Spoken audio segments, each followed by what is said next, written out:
রাজশাহী বিশ্ববিদ্যালয় কেন্দ্রীয় ছাত্র সংসদ রাকসু নির্বাচনে প্রচারণার দ্বিতীয় দিন মঙ্গলবারও কাটল আশ্বিনের গুড়ি বৃষ্টিতে। সকাল থেকে ক্যাম্পাসে শিক্ষার্থীদের উপস্থিতি কিছুটা কম, তবে দুপুর নাগাদ রোদের দেখা পাওয়ায় বাড়ে শিক্ষার্থীদের আনাগোনা। প্রার্থীরাও আড়মোড়া ভেঙে নেমে পড়েন প্রচারণায়। রাজশাহী বিশ্ববিদ্যালয়ের মতো জায়গায় বিশ্ববিদ্যালয় পর্যায়ে 30,000 শিক্ষার্থীর প্রতিনিধিত্ব করতেছে। সে ডেফিনেটলি এই এক বছরে সে যোগ্য হয়ে উঠবে যে সে তার আসনে গিয়ে সে সুস্থ রাজনীতি চর্চা করার মতো সে আগ্রহটা জন্মাবে এবং সে সেই জায়গায় প্রতিনিধিত্ব করতে পারবে এবং এভাবে আমরা রাজনীতির গতিপথ আসলে পরিবর্তন করতে পারবো আর কি। নির্বাচিত হলে আমাদের প্রথম মাসের কাজ হবে রাকসু নির্বাচনকে স্থায়ীভাবে ক্যালেন্ডার যুক্ত করে আগামী বছরের রাকসু পূর্ণাঙ্গ রোডম্যাপ ঘোষণা করতে প্রশাসনকে বাধ্য করা।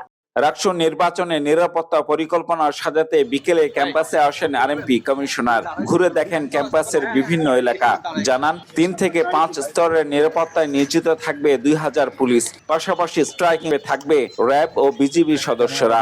এখানকার যে কেন্দ্র ভিত্তিক একটা ডেভেলপমেন্ট থাকবে, আমরা একটা ইনার কর্ডন আমরা কিন্তু রেখে করতেছি যে এখানে মানে ভবনগুলোকে নিয়ে আমরা একটা ইনার কর্ডন তৈরি করব, আর বাইরে যে গেটগুলো আছে সেটা দিন একটা আউটার কর্ডন থাকবে। আর এর বাইরে আমাদের পিকেট থাকবে, কেন্দ্রভিত্তিক একটা ডেভেলপমেন্ট থাকবে, আমাদের স্ট্যান্ড বাই ফোর্স থাকবে।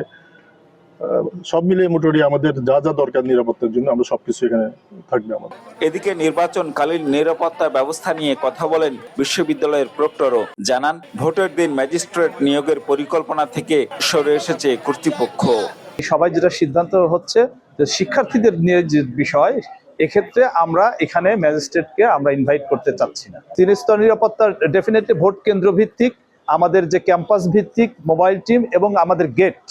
আগামী 25 সেপ্টেম্বর অনুষ্ঠিত হবে রাকসু নির্বাচনের ভোট গ্রহণ। বিশ্ববিদ্যালয়ের 9টি একাডেমিক ভবনের 17টি কেন্দ্রে বুথ থাকবে মোট 990টি। ভোট গণনার পুরো প্রক্রিয়া মনিটরিং করা হবে সিসিটিভি ক্যামেরার মাধ্যমে। Ziaul Goni Selim, star news, Rajshahi.